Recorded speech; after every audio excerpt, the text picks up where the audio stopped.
다 함께 일어나심으로 성부와 성자 성령 찬미하시겠습니다.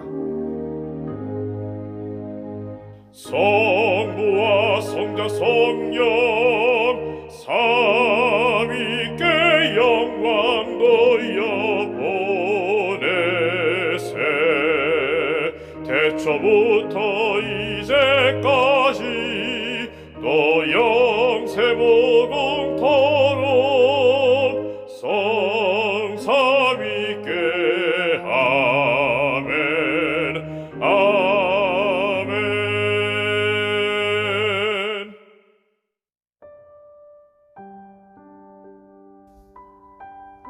나의 반석이시여 나의 구속자이신 여호와여, 내 입의 말과 마음의 묵상이 주님 앞에 연락되기를 원하나이다.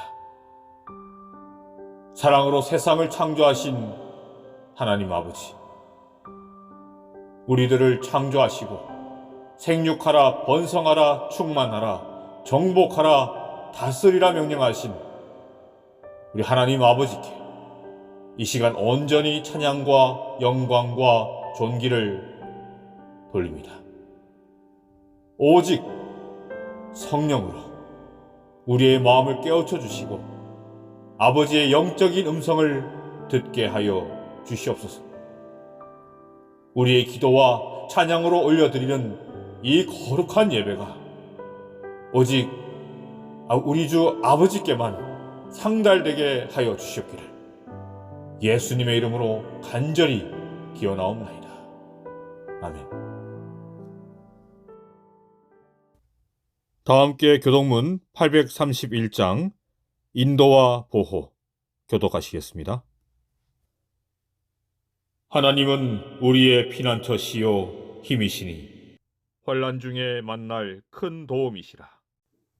그러므로 땅이 변하든지 산이 흔들려 바다 가운데 빠지든지 바닷물이 솟아나고 뛰놀든지 그것이 넘침으로 산이 흔들릴지라도 우리는 두려워하지 아니하리로다. 만군의 여호와께서 우리와 함께 하시니 야곱의 하나님은 우리의 피난처시로다. 그가 땅끝까지 전쟁을 쉬게 하시며 활을 꺾고 창을 끊으며 수레를 불사르시는도다. 이르시기를 너희는 가만히 있어 내가 하나님 됨을 알지어다. 내가 문나라 중에서 높임을 받으리라. 내가 세계 중에서 높임을 받으리라 하시도다. 만군의 여호와께서 우리와 함께 하시니 야곱의 하나님은 우리의 피난처시로다. 아멘. 다 함께 찬미가 23장 여호와의 보좌 앞에 찬미하시겠습니다. 여호와의 보좌 앞에 나라들 경배하여라. 여호와는 오직 한 분 계신 줄을 알지어다. 주전능왕 내 하나님 흙으로 우리 빚었네.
이 자리 다시 주님을 바라봅니다. 우리의 능력은 예수를 닮은 선한 마음 작은 영혼을 섬기라.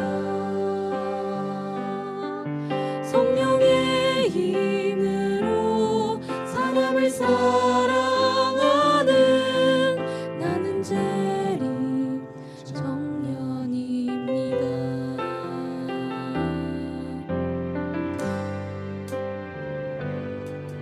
눈이 열리고 하늘 모조 볼 때에 나는 알았네.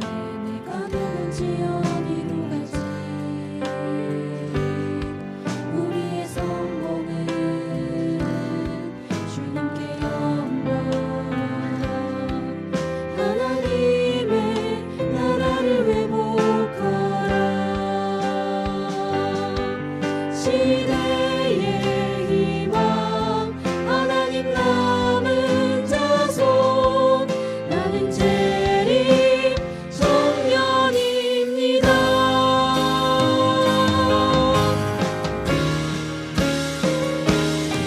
청년아 깨어라. 일어나 외쳐라. 충성된 종아 세상을 구원하라. 예수님 다시 오실 그날까지 언제나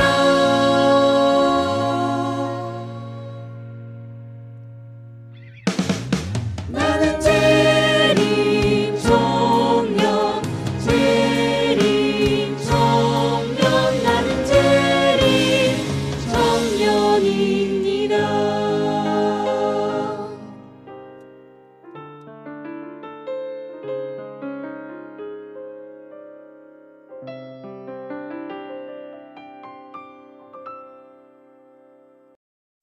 다 함께 일어나셔서 만복군원 주 하나님 참여하시겠습니다. 만복군원 주 하나님 천하 사람 모두 찬송 만만 천사의 성 높여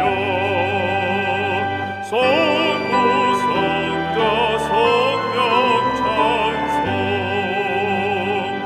아멘.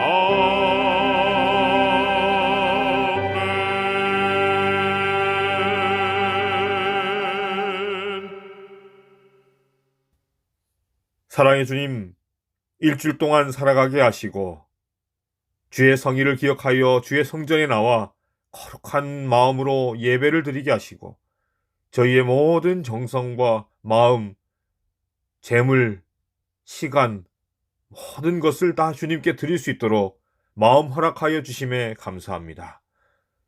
저희의 모든 삶에 주님께서 함께하여 주셔서 주님 뜻대로 인도하여 주시고 주님의 말씀을 따라 순종하는 저희 삶이 될 수 있도록 인도하여 주시옵소서.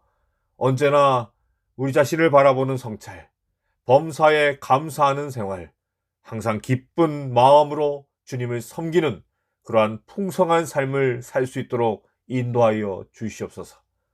하나님의 사업을 위해 일평생 충성할 수 있는 우리 모든 성도들 될 수 있도록 인도하여 주시옵기를 예수님의 이름으로 기도드리옵나이다. 아멘.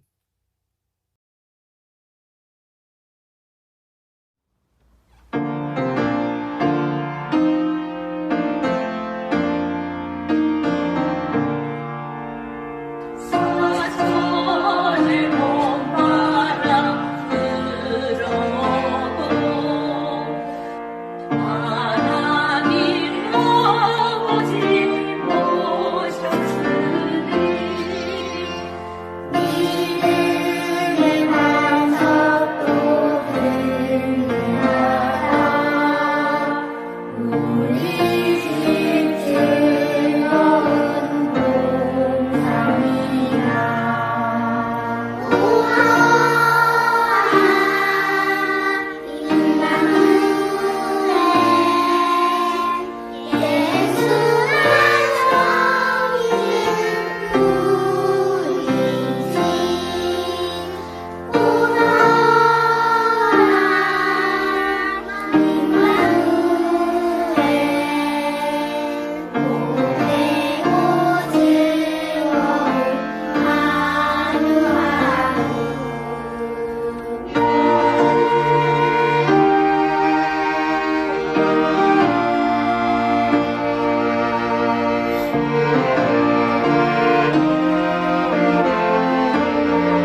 하나님의 말씀 갈라디아 4장 24절로 26절의 말씀을 제가 봉독하겠습니다.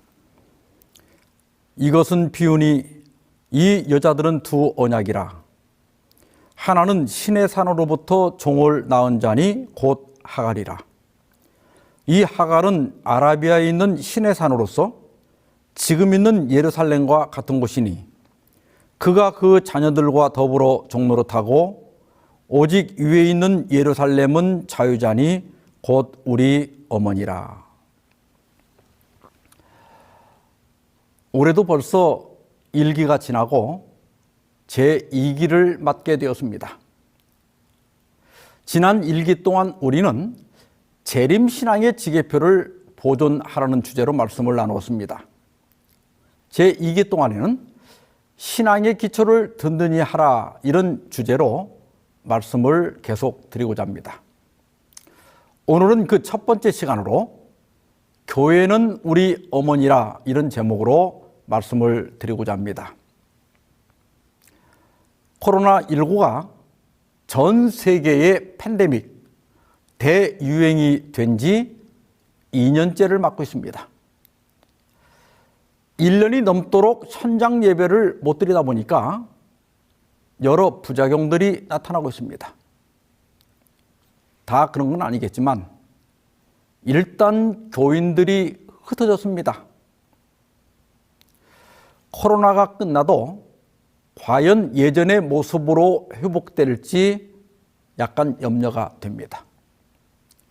그리고 사람들을 만날 수 없다 보니까 전도 활동이 거의 중단되다시피 했습니다. 교회 미래를 생각할 때 걱정하지 않을 수가 없습니다. 그 외에도 몇 가지가 더 있겠지만은 제가 가장 염려하는 것은 현장 예배에 대한 도전입니다. 어떤 분은 요한복음 4장에 예수님과 사마리아 여인들이 나눈 대화를 근거로 예수님께서 이 산에서도 말고 예루살렘에서도 말라고 하셨다. 하나님은 영이시기 때문에 특정 공간에 갇혀 계시는 분이 아니다. 그런데 예배당 그 자체를 신성시하다 보니까 그 공간에 예속되어 예배당에 가야 예배를 드릴 수 있는 것으로 착각했다. 그런데 코로나19 사태로 온라인 예배를 드릴 수밖에 없게 되었다. 그래서 교회의 위기가 오히려 예수님의 말씀대로 특정 공간이 아니라 영과 진리로 예배할 수 있게 했다 하는 거예요.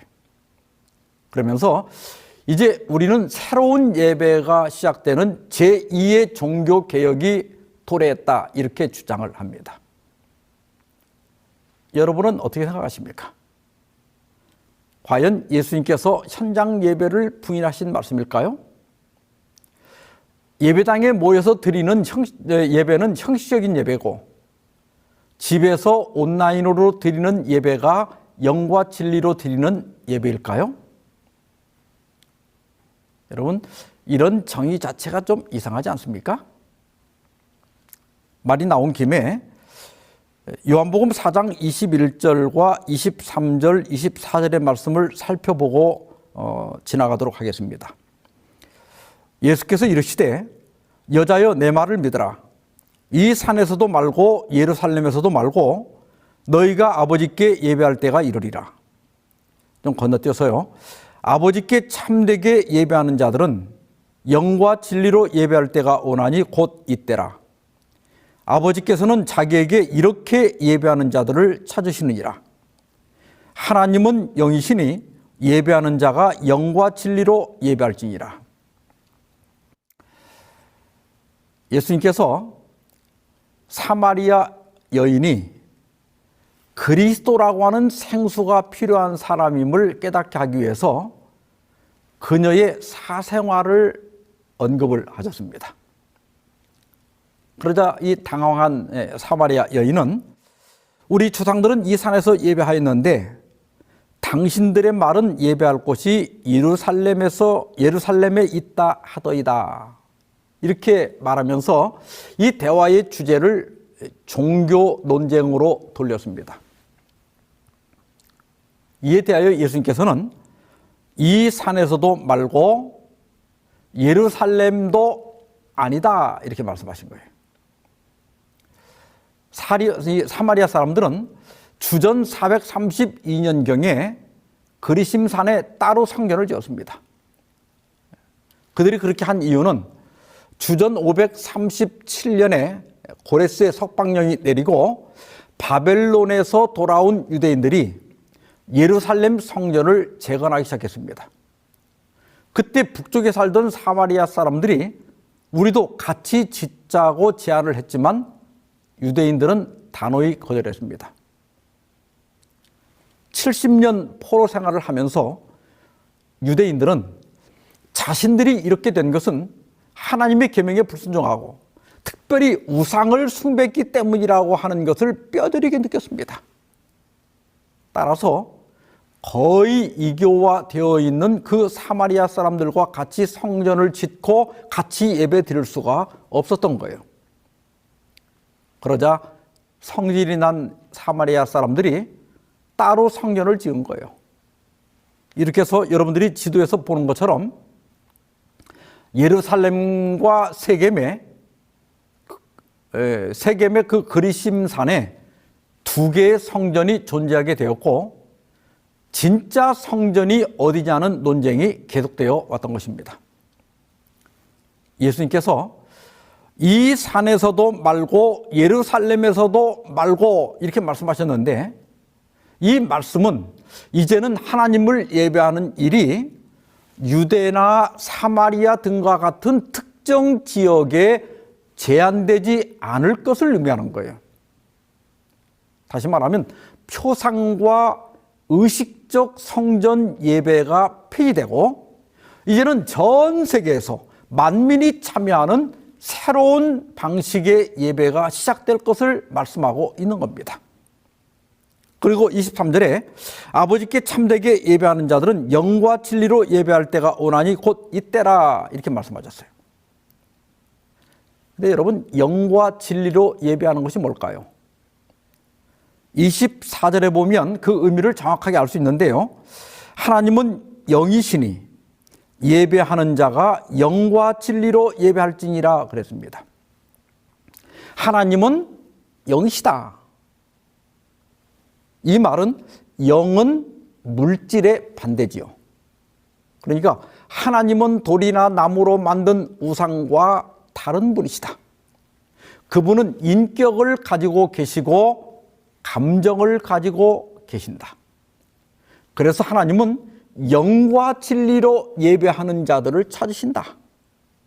여기 영으로 이 말은 헬라어로 푸뉴마인데 바람, 호흡 이런 것도 의미하지만 전이된 의미로 상호간의 관계에서 오가는 영을 가리킵니다. 우리식으로 표현하면 마음이 오가는 것을 의미하는 거예요. 진리로 이 말은 참되게 진심으로 이런 뜻입니다. 하나님께서는 우리가 우상을 섬기는 것처럼 형식화된 예배가 아니라 마음이 오가고 참되게 진심으로 예배드리는 자들을 찾으신다는 거예요. 그러시면서 이때라 이렇게 말씀하셨습니다. 내가 다시는 목마르지 않을 생수를 구하고 있고 내가 너에게 그런 생수를 주고 있는 지금이 이것이 하나님께서 찾으시는 참된 예배다 이런 뜻입니다. 그러니까 예수님의 말씀의 본질은 현장 예배냐 온라인 예배냐 이것이 아니라 어디서 예배를 드리든 그 예배하는 태도가 중요하다고 하는 거예요. 제가 어렸을 때 아침 가정예배 시간이 되면 저희 부친께서 예배 보자 하고 가족들을 부르셨습니다. 또 교회를 갈 때 누가 어디 가냐 이렇게 물으면 예배 보러 갑니다 그랬어요.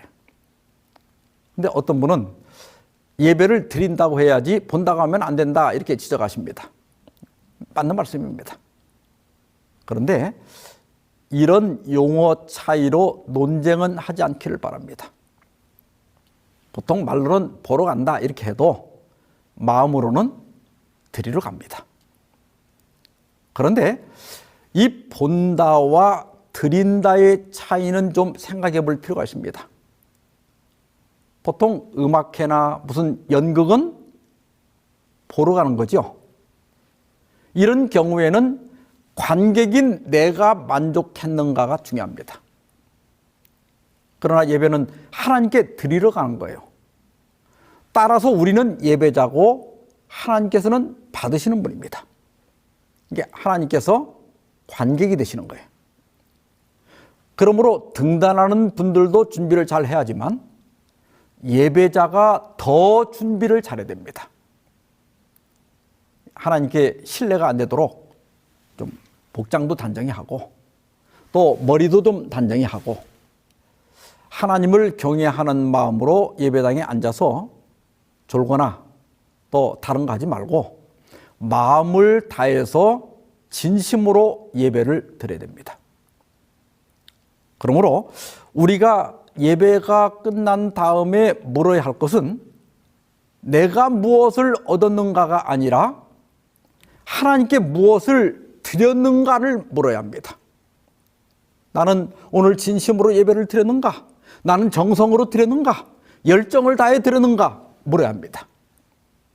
또한 내가 기뻐하였는가가 아니라 하나님이 기뻐하셨는가를 물어야 합니다. 예배 관객은 그 예배를 받는 분은 내가 아니라 하나님이시기 때문입니다. 하나님께서는 이렇게 예배하는 자들을 찾고 계신다는 거예요. 예수님의 말씀의 초점은 모임을 폐하는 것이 아니라 우리의 예배하는 태도에 관해서 말씀하신 것입니다. 물론 예수님께서 두세 사람이 내 이름으로 모인 곳에 나도 그들 중에 있느니라고 말씀하셨지만 그렇다고 해서 예배당이 필요 없다는 말씀을 하신 적은 없습니다. 하나님께서는 이사야 56장 7절에서 내 집은 교회를 내 집이라고 그랬어요. 내 집은 만민이 기도하는 집이라. 또 전도서 5장 1절에 너는 하나님의 집에 들어갈 때 내 발을 삼가라 그랬습니다. 또 사도 바울은 디모데전서 3장 15절에서 이 교회를 가리켜서 살아계신 하나님의 집이며 진리의 기둥과 터라고 하였습니다. 따라서 하나님의 집에 모이는 일의 중요성을 간과하면 절대로 안 됩니다. 저는 평생을 신앙을 하고 목회를 하면서 우리가 하나님을 믿는 것도 중요하고 성경과 교리를 아는 것도 중요하지만 교회관이 중요하다는 사실을 절감하고 있습니다. 그래서 맨 먼저 교회란 무엇인가? 그 교회의 의미에 대해서 잠깐 살펴보고자 합니다. 구약 성경에서 교회와 관련된 단어 중에 에다라고 하는 말이 있습니다. 지정된 장소에 모인 무리를 가리키는데 출애굽기 12장 3절에서는 회중으로 번역이 되었습니다. 이 에다는 나중에 헬라어 성경인 70인역에서 시나고게로 번역이 되었습니다.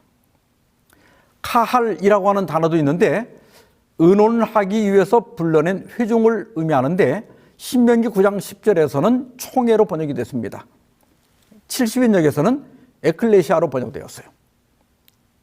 신약 성경에는 에클레시아라고 하는 단어가 있는데 에크 하면 무엇으로부터 라는 뜻이고 칼레오 하면 부르다 이런 뜻이에요. 그러니까 에클레시아는 세상으로부터 불러냄을 받은 사람들의 모임을 의미합니다. 그러니까 그 회중을 의미하는데 신약 성경에서는 대부분 교회로 번역이 되었습니다. 그러므로 저와 여러분이 이렇게 모이면 모인 우리가 교회가 되는 거예요. 또 시나고게라고 하는 단어도 있는데 마가복음 1장 21절에서는 회당으로 번역이 됐습니다. 그런데 시간이 흐르면서 기독교의 교회는 에클레시아로, 유대교의 회당은 시나고게로 이렇게 구별해서 부르고 있습니다. 우리말로 정리하면 예배하기 위해서 모이는 건물은 예배당이고 예배를 드리기 위해서 모인 우리가 교회가 되는 거예요. 그리고 도표에서 보시는 것처럼 이 교회를 은유적으로 그리스도의 몸, 또 하나님의 밭, 또 하나님의 집, 성전, 그리스도의 신부, 또 위에 있는 예루살렘, 우리 어머니, 또 진리의 기둥과 터, 이런 것으로 묘사하기도 합니다. 두 번째로 재림교회는 어떤 교회인가? 이 세상에는 많은 교회들이 있습니다. 세계적으로 4만 8천 개의 교단이 있고 575만 개 이상의 교회가 있다고 합니다. 우리나라는 어떨까요? 우리나라도 교단 수가 374개나 되고 개신교회 수가 8만 3천 개나 된다고 합니다. 이 많은 교회 중에서 어떤 교회를 선택해야 할까요? 왜 우리는 재림교인이 되어야 합니까? 이것은 우리 신앙생활에서 매우 중요합니다. 대부분의 신도들은 올바른 교양을 가지고 평생 흔들림 없이 신앙을 잘 하고 계십니다. 그런데 어떤 분은 안타깝게도 교회를 떠나는 분들이 있어요. 어떤 분들은 신앙은 어떻게 유지를 하는데 확실한 재림교인이 되지를 못하고 주변을 맴도는 분들도 계십니다. 왜 그럴까요? 아마 여러 요인이 있을 거예요. 아예 믿음을 잃어버려서 그럴 수도 있고, 또 어떤 교리적 회의 때문에 그럴 수도 있습니다. 또 어떤 분은 사람이나 조직에 대한 실망이나 상처 때문에 그럴 수도 있습니다. 그래서 여러분, 교회관이 중요합니다. 교회에 대한 성경적 확신, 교회에 대한 하나님의 섭리, 또 부분적으로는 흠이 있을지라도 전체적으로 하나님의 뜻을 이루고 있는 교회라고 하는 확신을 갖는 것은 우리가 안정된 신앙생활을 하는데 매우 중요한 것입니다. 여러분들이 그림에서 보시는 것처럼 교회는 본래 하늘에서부터 시작이 되었습니다. 하늘이 모교회입니다. 지구가 창조되었을 때 에덴교회가 세워졌고 노아 홍수 후에 가족 단위의 샘족교회가 세워졌습니다. 그 후에 이스라엘이라고 하는 민족교회가 탄생했고 그 민족교회가 그리스도를 거절하자 예수께서는 기독교회를 설립하셨습니다. 예수께서 승천하신 후에 사단은 이 교회를 없애기 위해서 많은 노력을 했어요. 처음에는 교회를 밖에서 공격했지만은 박해를 받을수록 교회는 더 견고해지고 더 성장했습니다. 그러자 사탄은 작전을 바꿨어요. 이제는 교회 안으로 들어와서 교회를 내부에서 타락시켰습니다. 이에 따라서 중세에 교회가 배도하게 되자 하나님께서는 16세기에 종교개혁을 통하여 개신교회를 세우셨습니다. 여러 개신교 교파들은 중세 잃어버린 진리들을 하나씩 회복했지만 그것으로 만족하고 증가되는 진리의 빛을 거절했습니다. 그때마다 또 다른 교파가 진리를 회복하며 생겨났습니다. 교황의 지상권인 1260년이 지나가고 요한계시록 14장 6절로 12절에 예언된 세 천사의 기별을 전할 때가 되자 하나님께서는 계시록 12장 17절에 예언된 남은 자손을 일으키셨습니다. 영이 여자에게 분노하여 돌아가서 그 여자의 남은 자손 곧 하나님의 계명을 지키며 예수의 증거를 가진 자들과 더불어 싸우려고 바다 모래 위에 서 있더라. 성경 예언은 이 남은 자손의 특징이 첫째, 하나님의 계명을 지키는 자들이라고 증언합니다. 대부분의 교회들이 십계명을 지금도 지켜야 할 것으로 믿고 있습니다. 그런데 이상하게도 넷째 계명, 즉 안식일 계명만은 지키지 않습니다. 그 대신에 364년 라오디게아 종교회의에서 사람이 결의해서 만든 주일 예배를 드립니다. 그런데 성경은 남은 자손의 특징은 사람의 계명이 아니라 하나님의 계명을 지키는 자들이라고 하는 것입니다. 둘째로 남은 자손들은 예수의 증거를 가지고 있다고 했습니다. 헬라어 원문은 두 가지 해석이 가능한데, 하나는 우리 그리스도인들이 예수님에 대하여 하는 증거 혹은 증언이라고 해석할 수 있고, 또 다른 하나는 예수께서 선지자들을 통해서 그분의 교회에 계시하신 증거 혹은 증언으로 해석할 수 있습니다. 그런데 요한계시록 19장 10절에 보면 예수의 증언은 예언의 영이라 그랬어요. 예전 번역에는 예언의 신이라 그랬습니다. 따라서 두 번째 해석이 더 적합합니다. 다시 설명을 드리면 남은 자손이 누구냐? 예수께서 예언의 영, 곧 성령을 통해 선지자에게 계시하신 증거 혹은 증언을 가지고 있는 자들이라고 하는 것입니다. 이 문제는 나중에 따로 떼어서 자세히 말씀을 드리고자 합니다. 우리는 겸손하게 우리가 속한 재림교회가 이 두 가지 특성을 가지고 있는 유일한 교회라고 믿습니다.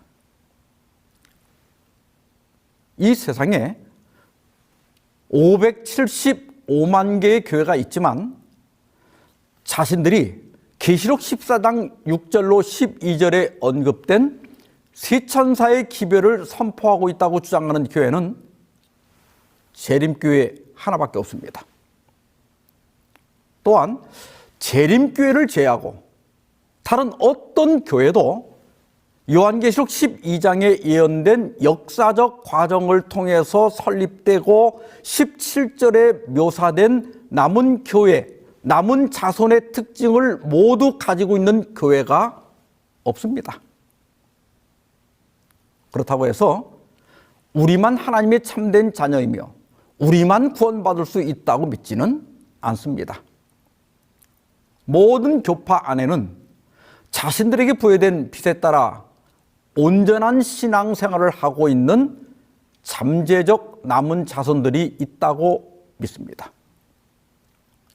우리는 마지막 시금석이 되는 진리를 세상에 선포함으로 온 세상에 흩어져 있는 하나님의 백성들을 요한계시록 12장 17절에 예시된 그 집단으로 이끌어 드릴 엄숙한 사명과 즐거운 특권을 가진 백성임을 믿습니다. 이것은 단순한 신조가 아닙니다. 이것은 단순한 신앙 고백이 아닙니다. 우리의 존재는 우리가 만든 것이 아니고 성경의 예언을 따라 하나님의 섭리로 설립된 운명적 교회입니다. 나는 내가 재림교인으로 태어난 것을 감사합니다.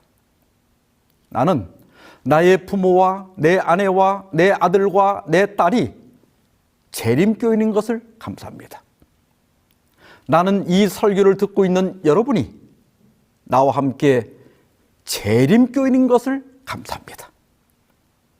또한 나는 앞으로 이 남은 자손의 대열에 합류할 신실한 믿음을 가진 여러분을 인하여 기뻐하고 감사합니다. 세 번째로 교회의 중요한 기능이 무엇인가에 대해서 말씀을 드리고자 합니다.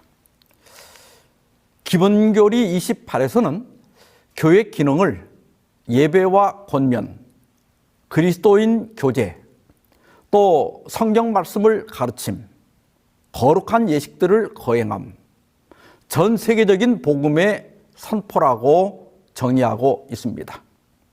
이것들이 우리가 모일 때마다 수행해야 할 기능들입니다. 그런데 이런 기능들을 잘 수행하기 위한 세 가지 기둥들이 있습니다. 첫째는 모이는 교회입니다. 사도행전 2장 46절에 보면 날마다 마음을 같이하여 성전에 모이기를 힘쓰고 집에서 떡을 떼며 기쁨과 순전한 마음으로 음식을 먹고 그래서요. 초대교인들은 날마다 성전에 모였습니다. 그런데 왜 그들이 성전으로 갔을까요?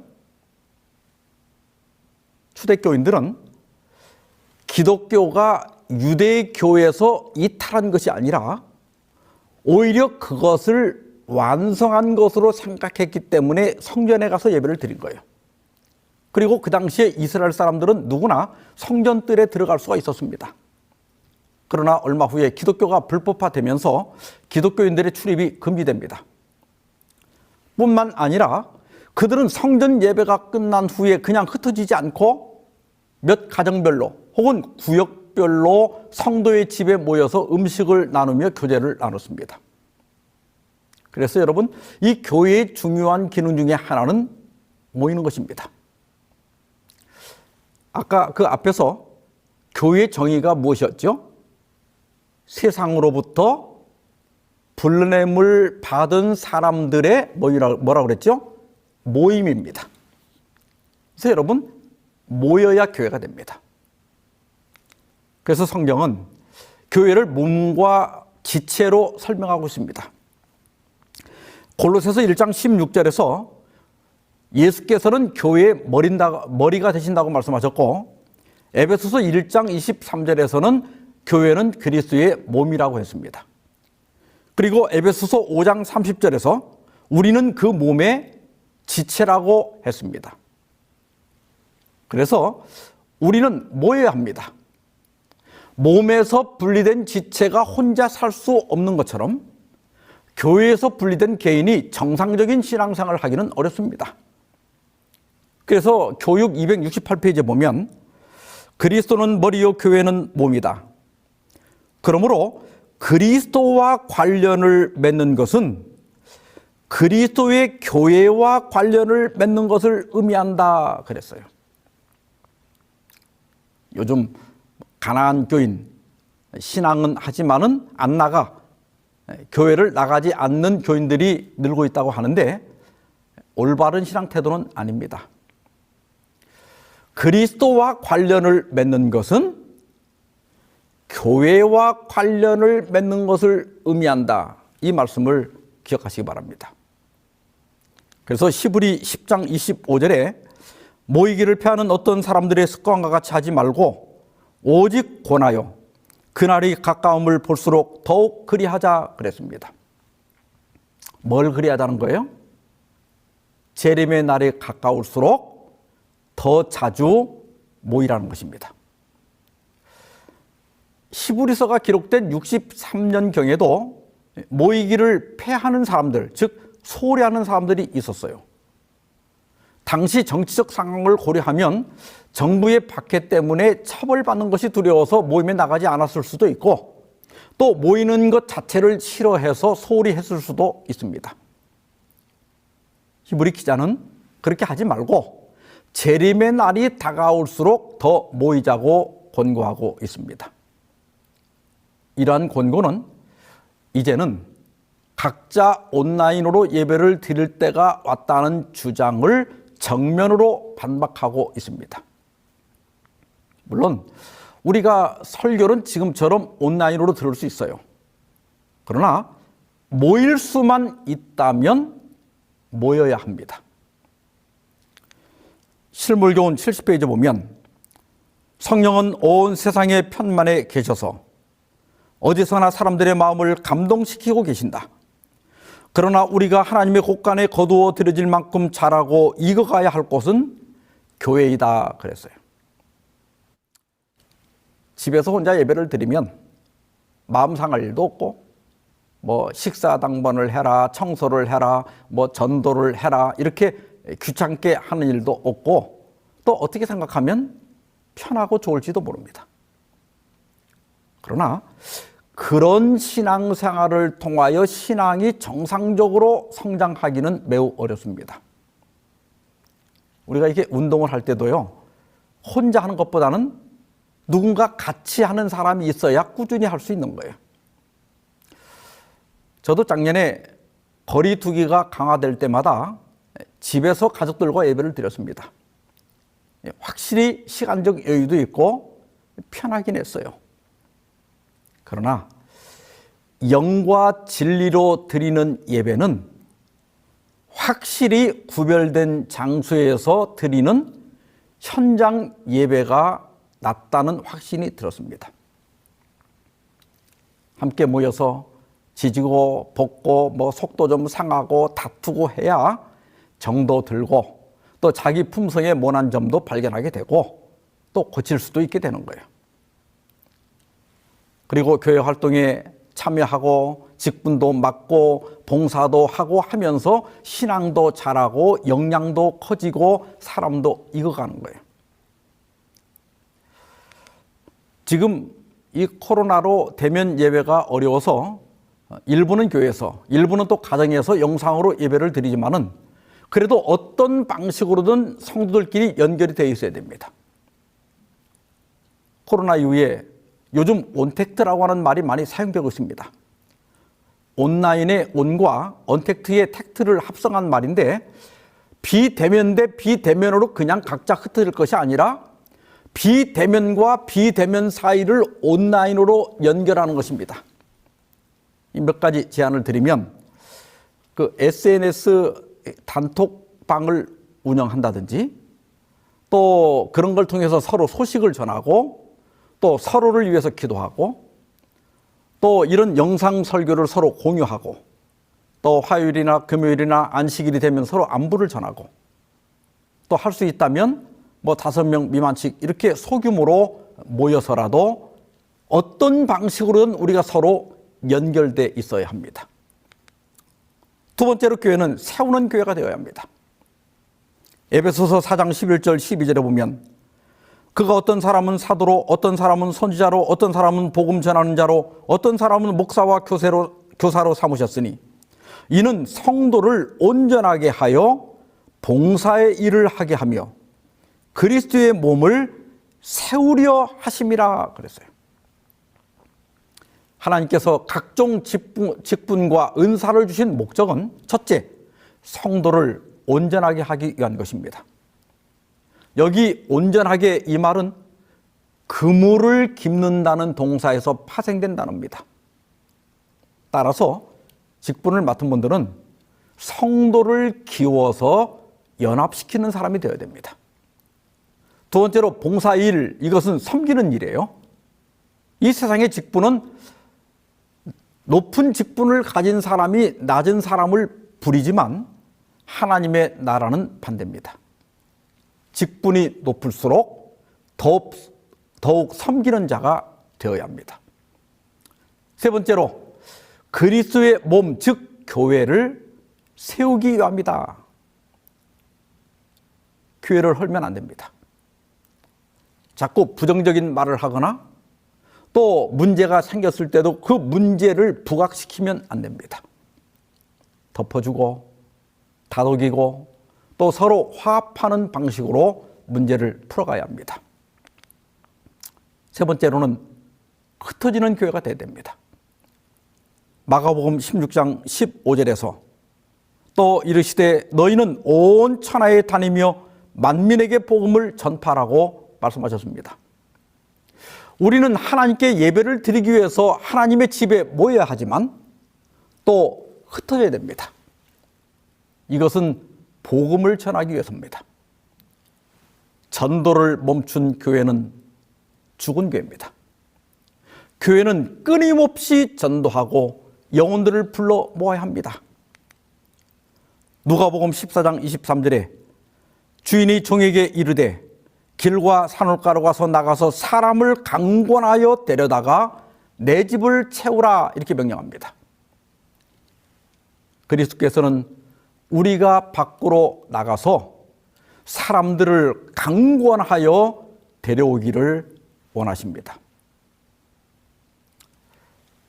코로나19로 인한 비상시기라 하더라도 우리는 어떤 방법으로든 복음을 전하기 위해서 최선의 노력을 해야 합니다.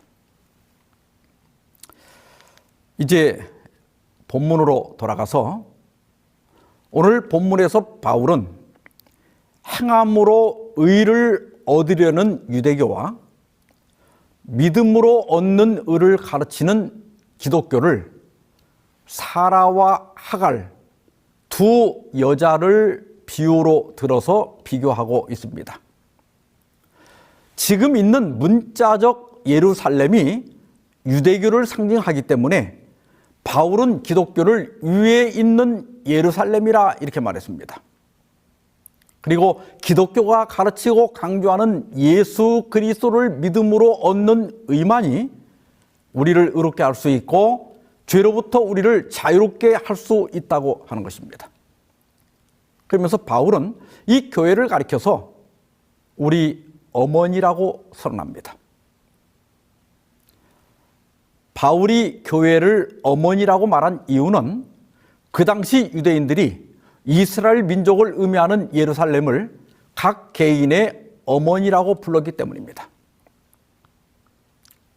저는 교회는 우리 어머니라 이 표현을 참 좋아합니다. 돌아보면 교회는 정말 나의 어머니였습니다. 저는 교회에서 태어났고 교회에서 자랐습니다.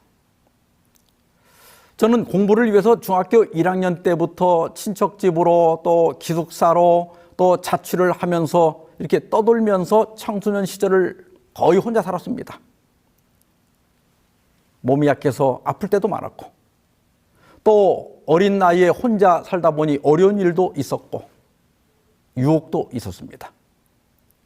그때마다 나를 붙잡아주고 또 나를 지도하고 훈계한 것은 교회였습니다. 학교에서는 그리스도인 선생님들이 나를 가르쳐 주셨고 교회에서는 목사님들과 장로님들 또 집사님들이 이런저런 방법으로 저를 도와주시고 이끌어 주셨습니다. 제가 목회를 할 때도 많은 장로님들과 집사님들 또 성도들이 사랑해 주셨고 또 협조해 주시고 도와주셨습니다. 돌아보면 교회는 정말 나를 낳아주고 길러주고 후원해준 나의 진정한 어머니였습니다. 시인이자 서울대 교수였던 고 피천득 교수님은 10살 때 돌아가신 어머니를 추억하면서 엄마라는 시에서 이렇게 말했습니다. 엄마가 나의 엄마였다는 것은 내가 타고난 영광이었다. 내게 좋은 점이 있다면 엄마한테서 받은 것이요. 내가 많은 결점을 지닌 것은 엄마를 일찍이 잃어버려 그의 사랑 속에서 자라나지 못한 때문이다. 나는 이 말을 바꿔서 교회가 나의 엄마인 것은 내가 타고난 영광이었다고 고백할 수 있습니다. 우리 모두 그렇게 고백하는 그리스도인들이 되기를 바랍니다. 내가 좋은 점이 있다면 그것은 교회에서 받은 것이고 내가 결점이 있다면 교회가 가르치는 대로 살지 못했기 때문입니다. 교회는 우리 어머니라. 저는 이 은유가 참 좋습니다. 힘들 때마다 좌절할 때마다 찾아가면 항상 나를 안아주고 다독여줄 엄마 같은 교회가 있어서 참 좋습니다. 사도 바울은 사도행전 20장 28절에서 이 교회를 가리켜서 하나님이 자기 피로 사신 교회라 했어요. 이런 교회를 어머니같이 사랑하고 어머니같이 존중하고 교회에 모이는 것을 즐거워하고 또 교회를 위해서 봉사하는 것을 기뻐함으로 교회 안에서 자라고 익어가고 주님 오실 때 알곡으로 거둬지게 되기를 바라면서 말씀을 마치겠습니다. 다 함께 마치는 찬미가 542장 저 멀리 배는 나의 시온성 참여하시겠습니다.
이제는 아버지 하나님의 그 크신 사랑과 아들 하나님의 십자가의 은혜와 성령 하나님의 감동 감화하심이 이 자리에 모여 주의 진정한 참된 교회가 되길 원하는 우리 모든 성도들 위해 함께하여 주시옵기를 예수님의 이름으로 축원하옵나이다. 아멘.